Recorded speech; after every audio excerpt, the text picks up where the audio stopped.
Hi, Chris and Dora. How are things going with your family? I hear you have some awesome news to share with us.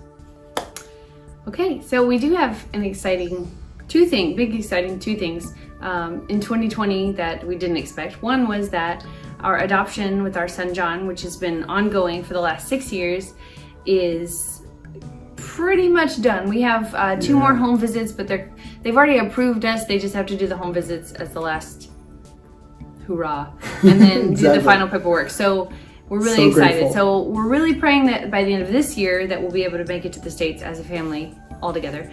And then at the end of 2020 in December, we also had another kid, a baby. Her name's Linnea, and she's about a month and a half old. And yeah, things are going well. We're a family of 6 now. We're a little tired. We got the dark circles under our eyes, but it's good. Loving life. Yeah, loving life. So what is happening in your mission field? How is Thailand coping with COVID? Okay, well, Thailand kind of tackled COVID pretty aggressively in March and April last year, and they shut the whole country down. We were all stuck here, just really locked away in our house, which was kind of fun. It was a nice little break, but nothing restarted again until July. So the schools should have started mid-May, didn't start again until July, so they compressed all of the term, and we went nonstop from July through December, which was a pretty wild time. I mean, really, it felt like we were just going without break at all. Right up to the day before Linnea was born, when we celebrated Christmas. We had all of our student leaders and all of our students together, had a huge Christmas celebration, got in the car December 14th, drove to Bangkok, and Dora had a baby. She was born that night. So pretty amazing timing that it worked out. But after that, they've had some more COVID cases in the past month and a half coming back into Thailand. They shut Bangkok and some other parts of the country down, but so far things are pretty smooth going up here. So we're praying against the cases and numbers rising. So we'll see how it goes. Yeah, hopefully we won't get all locked down again. Yeah, absolutely. How's your ministry going? What are you excited about? And what do you find challenging? Okay, well, we're most excited about all the new leaders we've been starting to train since July when we got back in term. Mm-hmm. We lost like 7 student leaders that all graduated at the end of February, beginning of March. Strong leaders. Yeah. And so we really were starting over fresh and just trusting God to help guide us with wisdom to choose the right students to bring in their places. And I feel like He's done that. We've got a very young group. They're not nearly as experienced as the other group is. Yeah. But they're awesome. They're great kids. They're great leaders. And there's a lot of future I see for them. Yeah. So, I mean, I'm most excited about getting back into a regular routine because we've still been in lockdown basically since we got back. We're just now starting to be allowed back into classrooms in the beginning of February. How crazy is that? So yeah, since January 7th or so, we've been here. Yeah. Back in our house. So while you guys are watching this, we will have been teaching a regular schedule with our regular leaders coming into the home for about 2 weeks only. So grateful to get back in a routine and to help build these leaders up, which would be really nice, and watching their growth continue.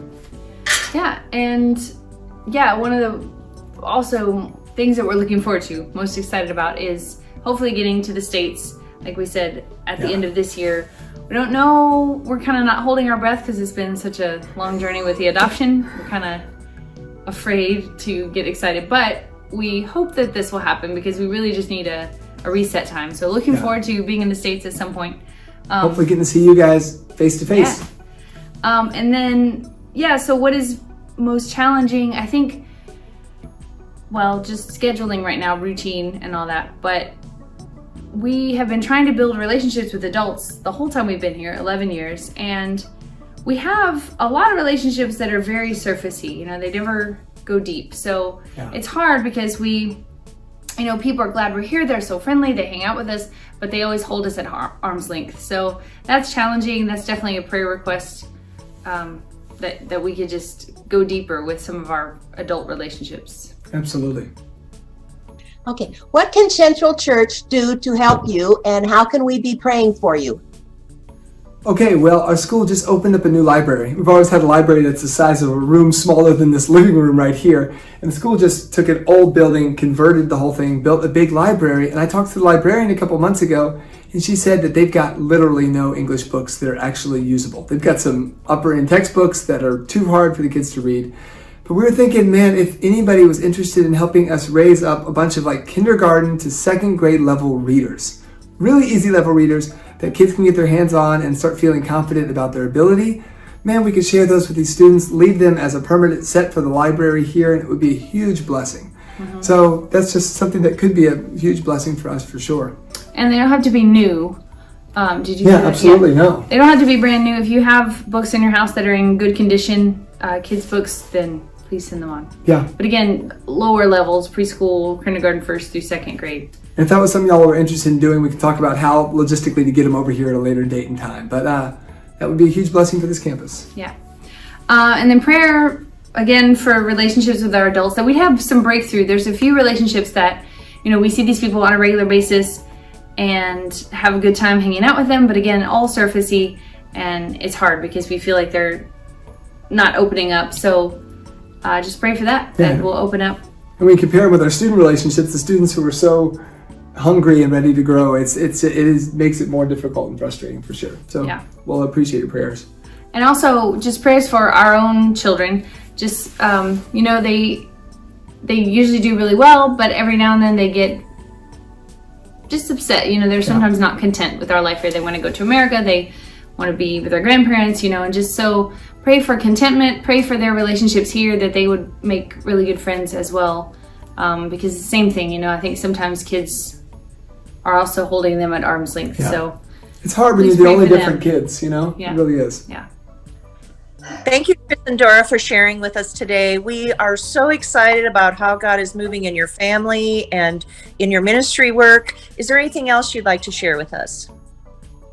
Well, we were just reflecting on our time in relationship with you guys, Central Church, and just wanted to thank you again. Like, you guys were the first place we landed in 2009 when we had the opportunity to start sharing this vision that God was giving us. Yeah, February of 2009, yeah. at your very first GIC. We didn't know what we were doing. You guys were learning on the ground. We were all learning together, and it was a beautiful memory and a foundational moment for us as we started this journey.